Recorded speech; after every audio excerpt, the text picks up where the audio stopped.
You ask Tiger to solve. This deals with linear equations with one unknown. The final result is x equals -3/2. Let's solve it step by step.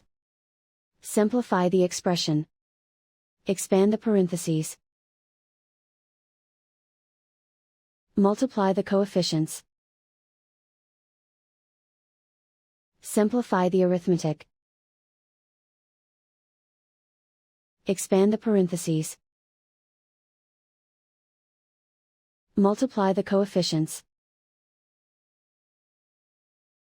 Simplify the arithmetic. Group all x terms on the left side of the equation. Subtract 12x from both sides. Group like terms. Simplify the arithmetic. Group like terms. Simplify the arithmetic. Group all constants on the right side of the equation. Subtract 10 from both sides. Simplify the arithmetic.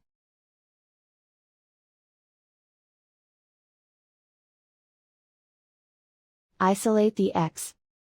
Divide both sides by 4. Simplify the fraction. Find the greatest common factor of the numerator and denominator. Factor out and cancel the greatest common factor. And so the final result is x equals -3/2.